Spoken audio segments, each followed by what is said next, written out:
Olá, queridos irmãos, bom dia, boa tarde, boa noite ou boa madrugada para quem está me ouvindo em diferentes horários.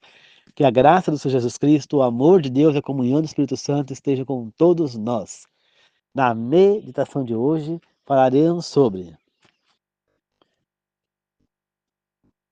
o sinal que garantirá a nossa vida eterna. Antes de começar, gostaria de pedir que quem não se inscreveu no meu canal no YouTube, se inscreva, por favor. E quem estiver visualizando os meus vídeos, que possa visualizar, curtir e compartilhar. Se você assistiu até o fim, curta e compartilhe. Se você assistiu só um pedaço, curta e compartilhe. Se você não assistiu, visualize, curta e compartilhe. É muito importante para que o trabalho missionário vá para frente. Eu falo para vocês várias vezes.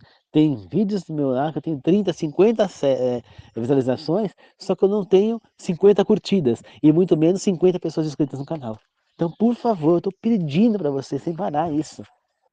Será que podem me ouvir? Por favor, se não fizer isso, esse canal de Deus não vai para frente. Deus está pedindo que esse canal vá para frente. É um canal para levar mensagem de Deus, exclusivamente isso. A gente tem tantos canais aí falando de outras coisas mundanas, mas de Deus são poucos. Então, esse é um exclusivo para isso. Então, vamos ajudar que essa mensagem vá adiante, gente. Por favor, vocês que estão assistindo os vídeos, curtam, compartilhem, se inscrevam no canal, por favor. Tá bom? Muito obrigado. Como eu já citei aqui em outros vídeos, Deus está querendo nos libertar, assim como Ele libertou os povos de Israel do cativeiro do Egito. Só que no nosso caso é o cativeiro mundano feito por Satanás. Né? Ele morreu naquela cruz para nos dar o livramento, para que pudéssemos sair do cativeiro. Né? Ele abriu as portas com a morte dele. Agora cabe nós saímos ou não. Né? Como já falei também, muitas pessoas preferem ficar dentro do cativeiro para com a ilusão das coisas boas que tem dentro do cativeiro, ao invés de sair. Satanás sabe que no momento aquela porta vai fechar de novo. E o que ele mais quer é que essas pessoas continuem lá dentro. Eu falo lá dentro porque eu já estou fora. Né? Graças a Deus. Então, queridos irmãos, tudo isso eu já falei. Mas por que eu estou voltando isso? Porque nós vamos fazer uma junção novamente com a história do povo de Israel com a atual. Quando Deus fez uma aliança lá com Abraão, ele pôs um sinal nessa aliança. Qual foi o sinal? O sinal da aliança com Abraão foi a circuncisão, não é? Quando Deus faz aliança com o povo de Israel, qual foi o sinal dessa aliança que ele fez? Lá no Egito ainda, na última praga, foi pintar a porta das casas de vermelho, né, de sangue de um cordeiro, né, no começo da Páscoa. Era para comer o cordeiro e o sangue era para ser passado a pintar as portas. Por quê? Porque viria a 10ª praga, que ia passar um anjo que ia matar todos os primogênitos. E as portas que tivessem pintadas seriam protegidas, seriam vistos como sendo o povo protegido de Deus. O anjo passaria batido ali, não entraria naquela casa. Então, aquela marca era a marca de proteção, era a marca que representava uma aliança entre Deus e os israelitas ali. Né? Tudo isso antes deles darem os mandamentos, né, os 10 mandamentos, das leis. Então foi feito aquilo lá. Quando o anjo veio, ele matou os egípcios e alguns israelitas que não colocaram a marca. Né? Mas quando a gente vai em Apocalipse, né, 7, 2 e 3, olha o que diz. Viu um anjo que subia do Oriente e ele tinha o selo de Deus vivo. Ele gritou bem alto aos 4 anjos que tinham recebido o poder para danificar a terra e o mar. E ele disse: Não danifique a terra, nem o mar, nem as árvores, até que os marquemos, os servos do nosso Deus, com um selo na testa. Que selo é esse? Ele vai chegar em cada um de nós e vai pegar um carimbo assim, vai carimbar na nossa testa aquela marca, uma tatuagem? Não, não é isso. Então, esse selo significa aliança com Deus. Significa que esse povo é o povo de Deus, é o povo que escolheu servir a Deus. E é o povo que Deus vai salvar. E é aquele povo ao qual as pragas que esses 4 anjos vão jogar sobre a terra não vão afetar. Assim como não afetou os israelitas lá, que estavam com a porta de vermelho pintada, esta marca também vai impedir que o povo de Deus que estiver vivo no momento que essas pragas caírem sobre a terra, não serão atingidos. Mas que marca é essa? É para pintar a porta com sangue? Não, não é. Então, esse selo ele será posto somente naqueles que têm a semelhança de Cristo em caráter. Como a cera toma a impressão do sinete, assim o caráter deve tomar a impressão do Espírito de Deus e reter a imagem de Cristo. É a obediência aos mandamentos de Deus que molda o caráter segundo a semelhança divina. O selo de Deus, ele se encontra no quarto mandamento. Unicamente este entre todos os 10 apresenta não só o nome, mas o título do legislador e declara ser ele o criador do céu, da terra, do mar e de tudo que neles há. Então, como já falei anteriormente para vocês, o selo de Deus, esta marca, é a guarda do sábado, é o quarto mandamento. Todo documento tem que ser selado, senão ele não vale. Né? Hoje em dia tem que ser assinado. Então, por exemplo, tem uma lei. Se o presidente do país não assinar essa lei, ou o líder, primeiro-ministro, ele não assinar essa lei, ela não é válida. Pode todos os vereadores aceitar, mas se ele não assinar, não é válida. Precisa da assinatura do líder do país. Mesma coisa era naquela época. Só que ao invés de ter assinatura, era um carimbo. Por quê? Porque não adiantava o rei assinar, porque a maioria das pessoas eram analfabetas, elas não sabiam ler. Agora, quando elas viam o carimbo do rei, elas sabiam que era uma carta oficial. Você entendeu? Aquele carimbo sabia que era a carta oficial. E o carimbo era o selo, que é chamado de selo, né? O selo do rei. Que naquela época era feito em cera quente, como eu já falei para vocês. Não era esse selo de carta. E aí não era com tinta. Era uma espécie de cera quente, um material mole. Quando você pressionava com aquele anel, com aquele anel em forma de carimbo, ficava a marca dele lá naquela massa. E aquela massa secava, então ele, ficaria ali selado aquele documento como sendo do rei, né? Ou do líder. Então era uma carta. Agora você acha que Deus iria nos dar 10 mandamentos, uma lei tão importante que ele escreveu com o dedo dele, e ele não ia selar esse documento, ele não ia pôr a assinatura dele lá? Ele pôs.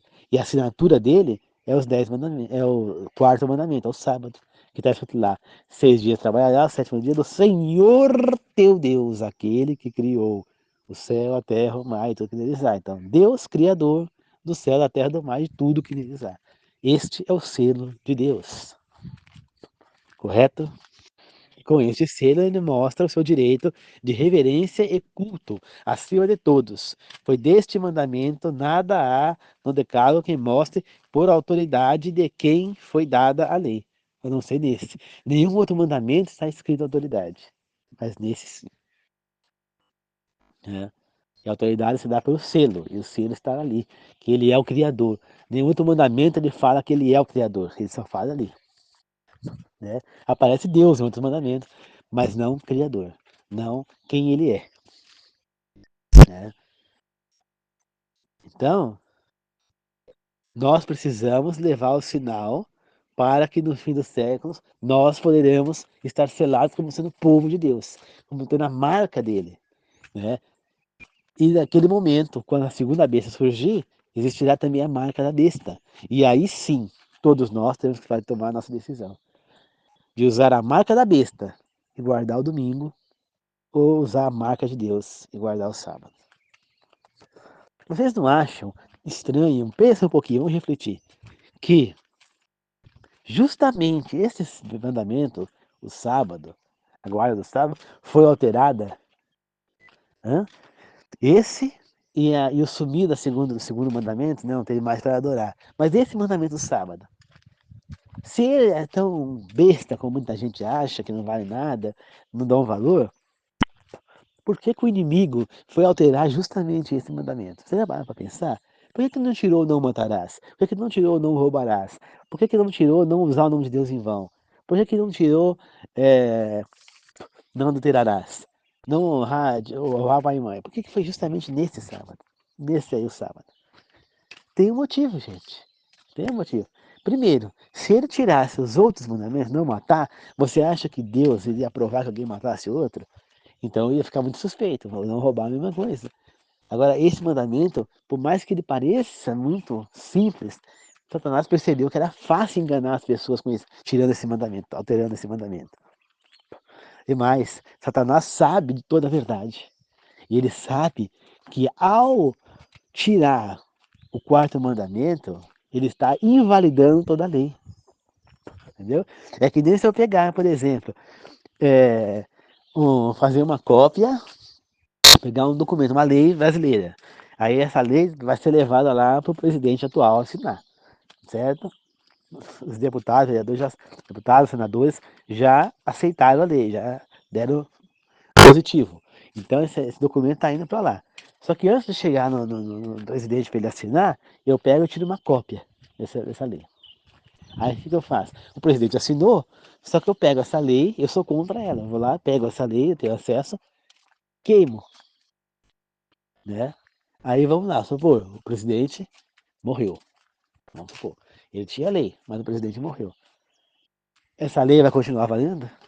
Não, ela não vai continuar valendo, porque se o presidente não assinou, a lei não vale. Aí entra o vice como presidente e ele não assina. A lei não vai valer. Você está entendendo? Mesmo que o presidente anterior, antes de ser morto, tinha assinado a lei, sancionado a lei.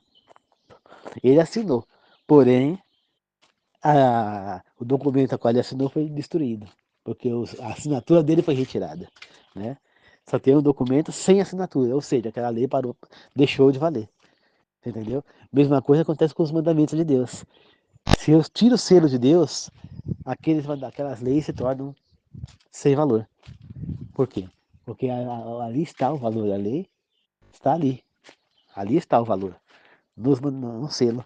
Então, se ela está sem assinatura de Deus, não tem assinatura, as leis perdem todo o valor. E Satanás sabia disso, por isso ele tirou o sábado.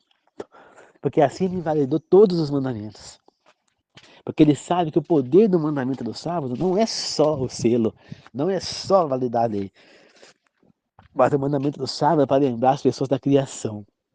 É para lembrar de quem é Deus, quem é o Criador, quem é que fez tudo. É para lembrar da queda do homem lá no Éden, é para lembrar do engano de Satanás. E é justamente isso que ele quer retirar, o engano dele. Então, esses anos todos até hoje, o que ele vem fazendo é distorcer toda a mentira que ele deu para Adão e Eva, para tentar dizer que ele tinha razão e não Deus. Então, o que ele fez? Quando Adão e Eva caíram no pecado e perderam a vida eterna, ele tinha que mudar o que ele falou, porque ele falou que não morreriam. E Adão e Eva morreram. E iriam morrer. Né? Depois daquilo eles iriam morrer. Então ele precisou mudar. Então ele fez o quê? Ele disse que a alma era imortal. Porque ele colocando a alma como imortal, automaticamente ele continuava valendo de ser.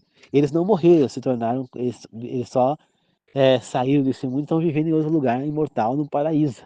Olha só a perspicácia de Satanás. Ele usa até o nome do paraíso para falar que as almas estão vivendo lá no céu, no paraíso, que já desencarnaram, que não sei o quê, à espera de uma outra vida, eles vão reencarnar.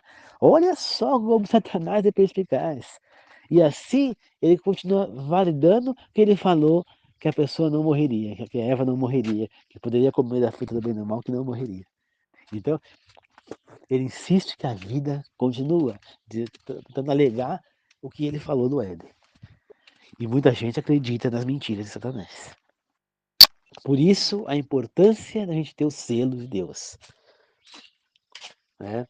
Em Ezequiel 20:12 diz: Até lhes dei os sábados sagrados de repouso como uma aliança entre mim e vocês. O Senhor, sou quem os fez santos. Portanto, ele está falando aqui que ele nos deu o sábado como uma aliança entre ele e nós. E as pessoas estão fazendo o quê? Quebrando a aliança do sábado. O que fala lá nos evangelhos, tanto de Mateus, de Lucas, de João, Marcos, falam que Jesus era de costume dele, todo sábado, ir à sinagoga. Tá certo? O que Jesus diz, se está no Evangelho de Mateus, um dos evangelhos está, não sei se está em mais de um, o que ele fala a respeito do sábado? Que ele era o Senhor do sábado, que ele era o Criador do sábado, que o sábado foi feito para o homem, não o homem para o sábado. Né? Então, o homem tem que guardar o sábado. Está escrito isso. Entendeu? Os apóstolos de Jesus Cristo continuaram a guardar o sábado. Tá certo? Em nenhum momento foi colocado. Quando só fala, a mudança foi para o domingo. Aonde está escrito no domingo? Em nenhum lugar. Nem quando Jesus Cristo ressuscita, fala-se na Bíblia que ele ressuscitou no domingo. Aliás, não, domingo não existe na Bíblia, é primeiro dia. E mesmo assim, na Bíblia, não fala que ele ressuscitou no primeiro dia da semana. Se você ler bem, você vai ver que ele vai falar que ele ressuscitou 3 dias depois que morreu. Você entendeu? É que ele ficou 3 dias, esse dia ressuscitou. Posso dizer o seguinte: se são 3 dias, o que me garante que Jesus Cristo não ressuscitou na segunda-feira? Né? Poderia, não poderia? Porque são 3 dias. Só que aí você vê que fala que passou o sábado. Né? Aí então, essa teoria cairia por terra. Porque a Bíblia fala que passou o sábado, então, quando acabou o sábado, o Shabat, né? A Maria, mãe de Jesus, Maria Madalena e a Maria, tia de Jesus, a irmã da mãe de Jesus, as três foram lá no túmulo para preparar melhor o corpo, né? Porque simplesmente enterraram ele lá, jogaram ele lá na sepultura sem preparo do corpo, porque estava entrando o sábado. Portanto, claro que quando elas foram lá no domingo, ele já estava ressuscitado. Entendeu? Mas o que garante que o próprio Jesus Cristo não tenha ressuscitado no próprio sábado? Só que ele ficou quieto lá na sepultura, ou simplesmente ele não apareceu para ninguém. Você entendeu? O que garante para vocês? Entendeu? O mais provável é que ele tenha ressuscitado logo depois que foi posto dentro da sepultura. Porém, ele ficou quieto lá, só foi divulgada a sua ressurreição, só foi percebida a sua ressurreição no domingo. Né? Ele falou que depois do dia ele ressuscitaria, mas não quer dizer que ele não possa ter ressuscitado antes e só aparecido em público, né? A sua ressurreição vista por pessoas que ele tinha ressuscitado no domingo. Porque ele não poderia se manifestar no sábado, porque cairia uma confusão, uma balbúrdia, e ele precisava respeitar o sábado. Simplesmente isso. Ele não colocou como ressuscitou no domingo porque ele queria a guarda do domingo, a partir de agora. Ele ressuscita no domingo porque ele não queria estragar o sábado, ele não queria causar confusão e atrapalhar o Shabat, que era justamente a guarda do sábado. Entendeu? Então, era prudente que ele ficasse quieto e só aparecesse no domingo, depois que o Shabat tivesse acabado. Porque assim, poderiam comemorar a guarda do sábado normalmente. Mas isso não quer dizer que ele ressuscitou no domingo e que tem que ser guardado no domingo. Tá? Muito provavelmente ele pode ressuscitar no sábado, e eu acredito nisso. Por quê? Porque ele sendo Deus, ele não poderia ficar morto 3 dias. Compreende? Ele não ficaria morto 3 dias. Alguém foi lá no Shabat, na sepultura, para ver se ele continuava lá, morto? Depois que fechou a sepultura, alguém foi lá antes do domingo para ver se ele estava lá na sepultura ainda? Ninguém foi. Então ele pode muito bem estar morto, ter ressuscitado assim que fechou a pedra, ele ressuscitou. Por quê? Porque ele era Deus. Ele não podia ficar morto. Entendeu? Aí ia falar, então quer dizer que uma parte da Trindade ficou morta por 3 dias? Entendeu? É para parar de se pensar. Ele pode muito bem ter ressuscitado no sábado, mas ficou quieto, para evitar a balbúrdia no sábado, o que é mais provável. Né? Ou ele pode ter ressuscitado no domingo mesmo, não teria problema nenhum. Mas isso não significa que ele está, a partir de agora, guardando o domingo. E agora aguarda no domingo. Isso é totalmente errado. Né? Então, ao ser o povo de Deus selado em sua testa, e não se trata do selo ou sinal que a pessoa possa ver, mas uma ficção, na verdade, tanto intelectual como espiritual, de modo que não possa mais mudar, estará também selado e preparado para a sacudidura, que há de vir. Na verdade, ela já começou, tá? E os juízos de Deus estão agora sobre a terra, para nos advertir a fim de sabermos o que virá.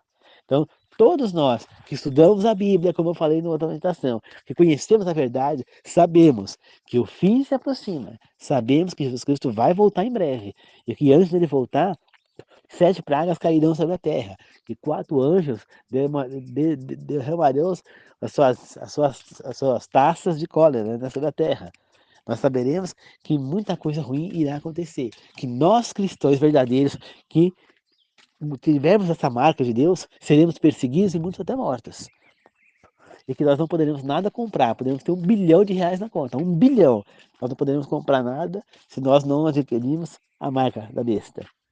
A besta fará sinais que demonstrará como se fosse a volta de Cristo. Ela vai fazer sinais muito fortes, inclusive pessoas mortas poderão surgir na sua frente.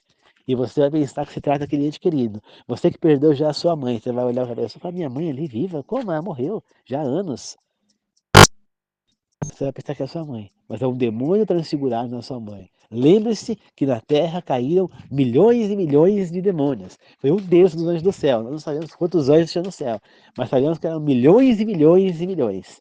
Então, 1/3 desses anjos caiu sobre a terra. É muito demônio. E nós sabemos que esses demônios, eles têm o poder de se transfigurar na forma física de uma pessoa.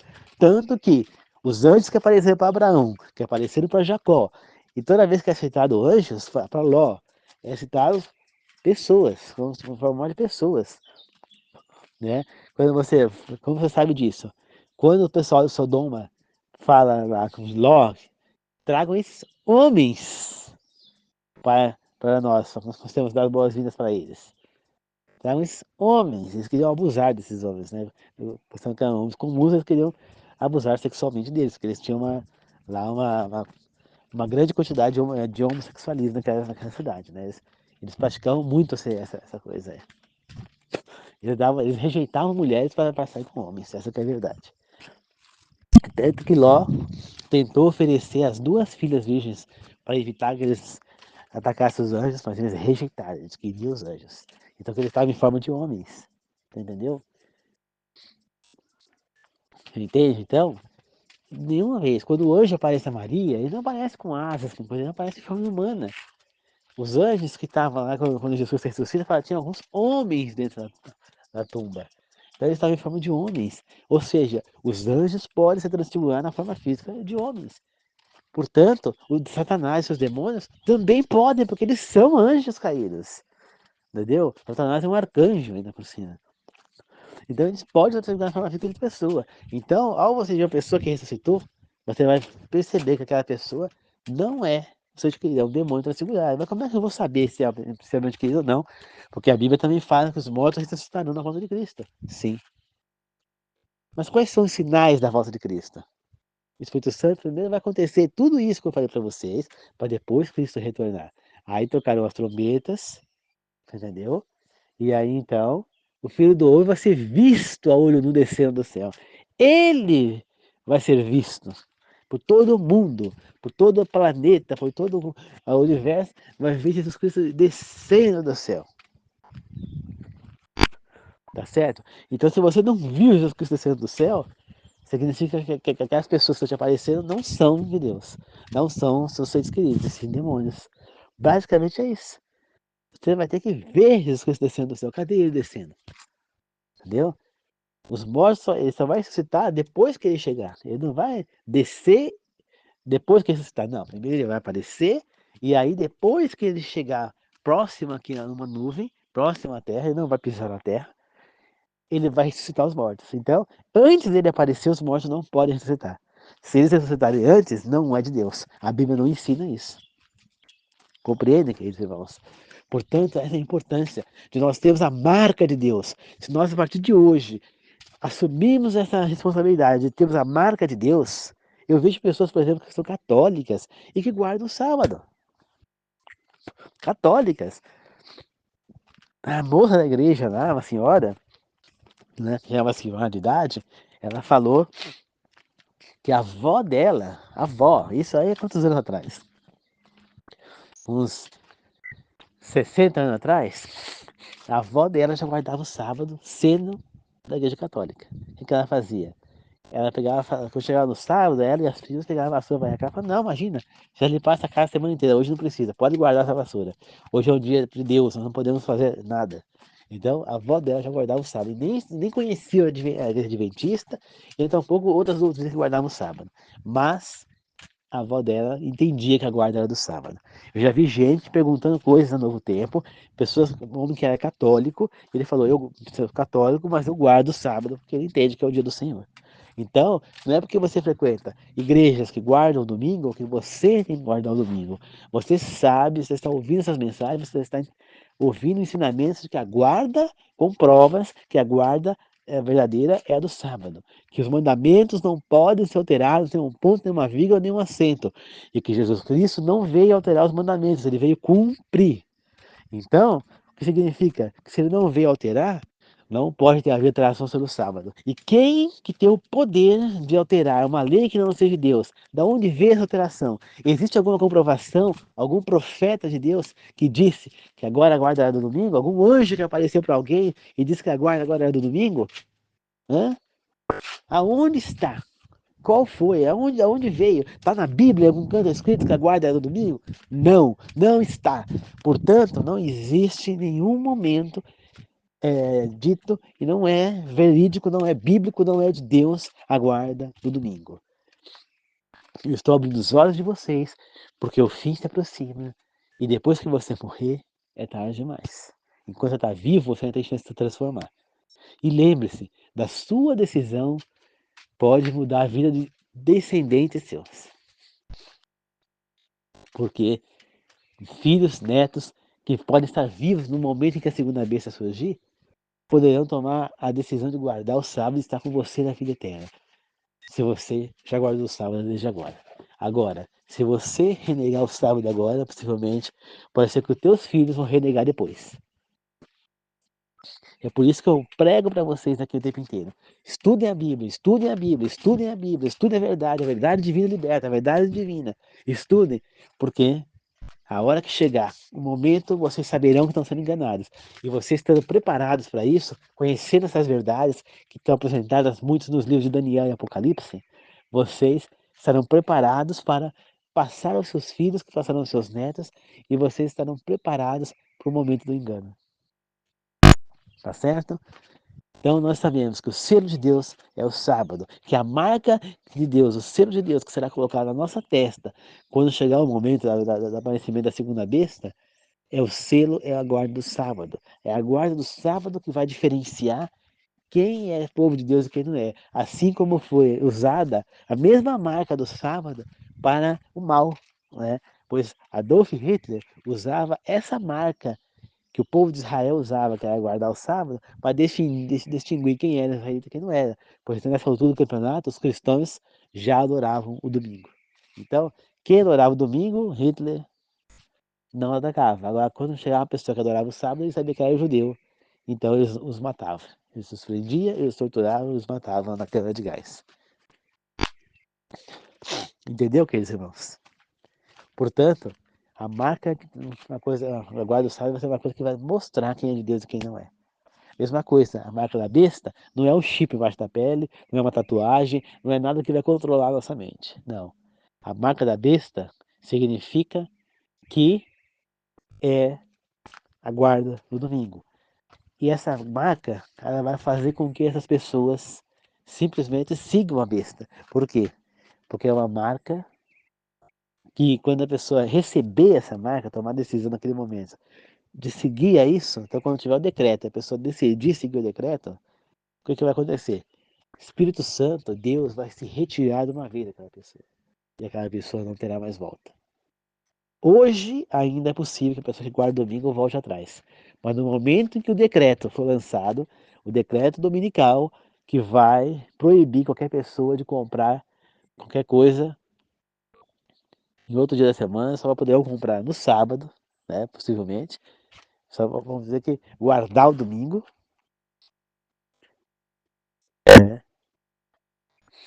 E de jeito nenhum comprar nada no domingo, somente no sábado, possivelmente. Vai ser um decreto dominical. E aí, sim, quem aceitar isso estará perdido para sempre. Portanto, ainda é tempo de voltar atrás. Ainda é tempo de conhecer a guarda do sábado. Ainda é tempo de entender que o sábado é o dia do Senhor. Ainda é tempo de entender que o sábado é o selo de Deus, que é o selo que vai ali dos 10 mandamentos.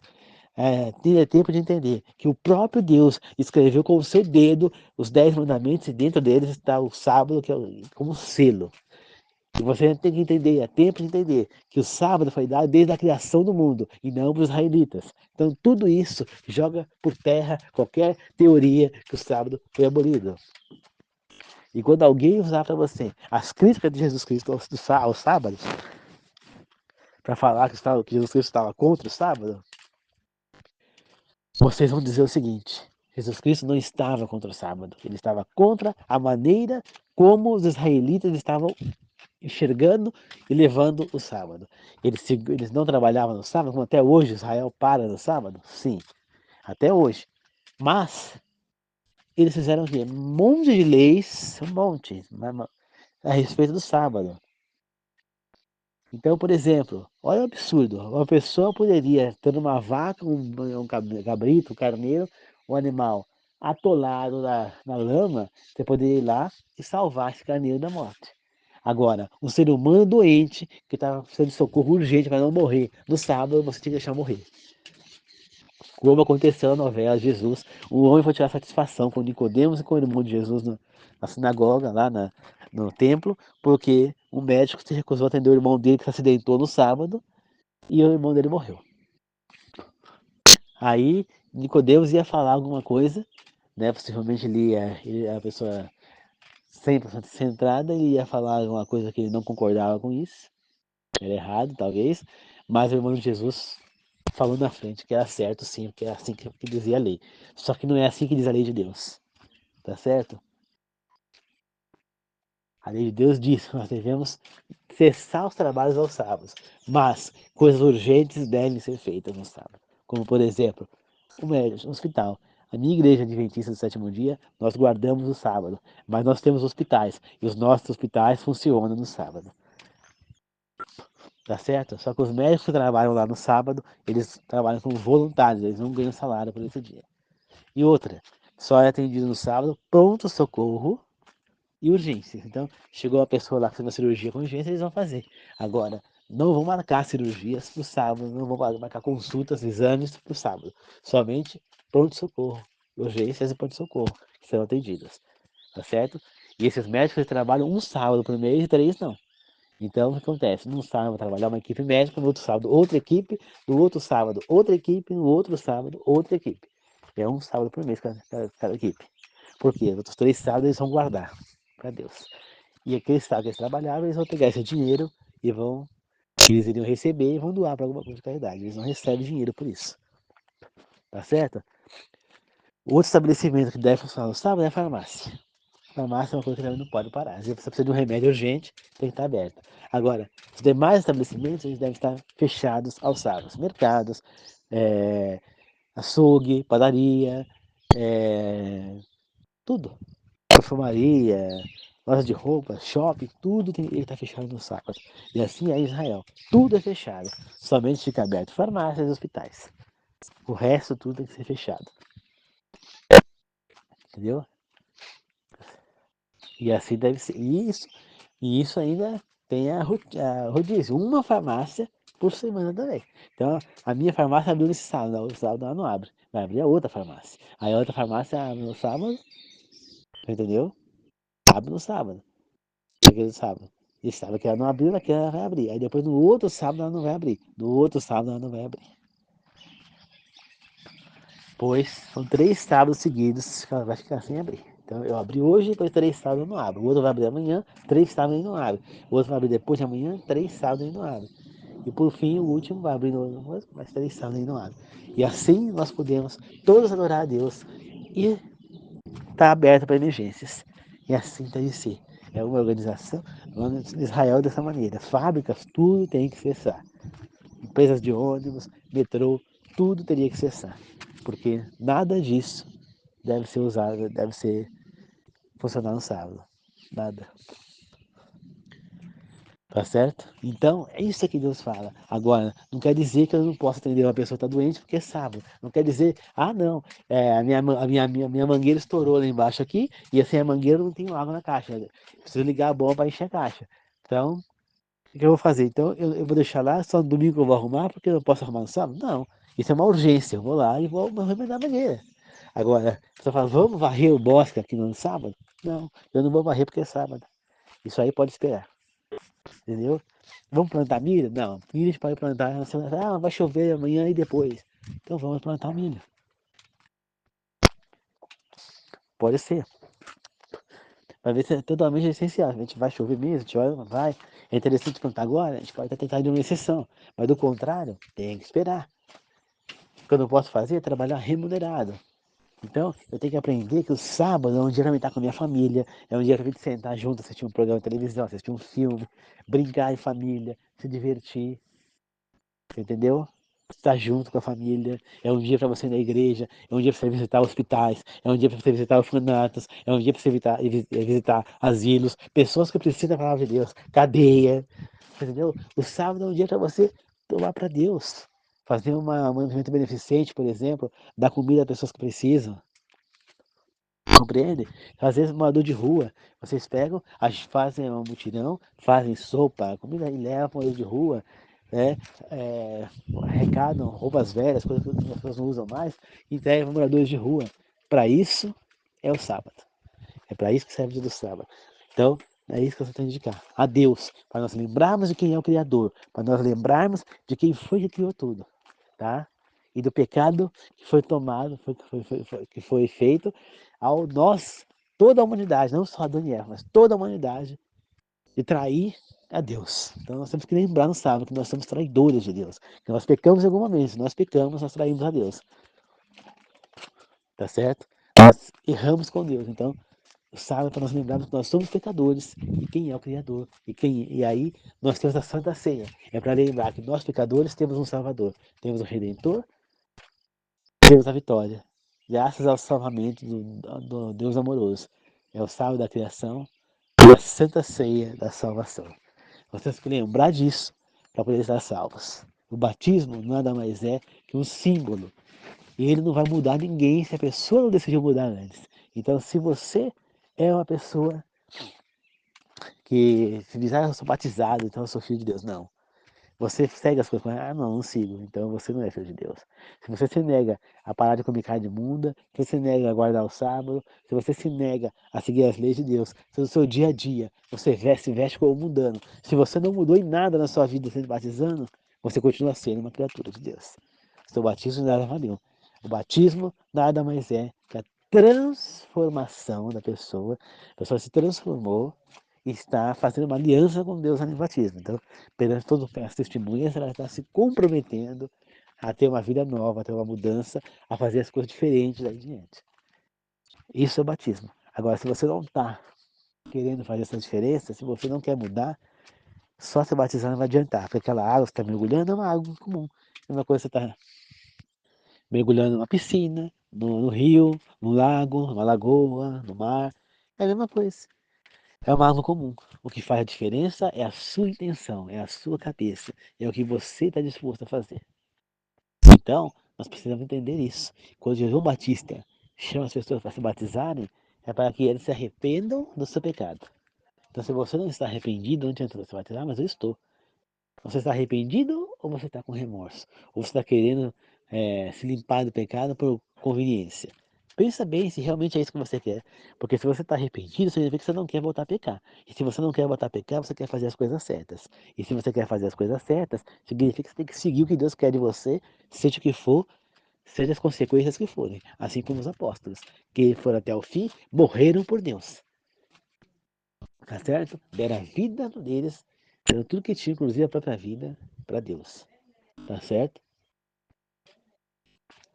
Então é assim, queridos irmãos. Desde já agradeço a todos por estarem me ouvindo. E esse é um chamado. Esse hoje, a meditação de hoje, é uma das mais importantes. É um chamado para vocês. Guarde o sábado, comemore a Santa Ceia, sigam as leis e os mandamentos. Não esqueçam que se você está saindo com um casado, você está em adultério, está quebrando um dos mandamentos. Ah, eu não sou casado, mas você está saindo com uma moça sem ter casado. Você está quebrando os mandamentos, você está fornicando, você está adulterando, a mesma coisa. Porque você não está casado com ela. Ah, eu não sou casado e ela é. Você está em adultério, você está com uma mulher casada.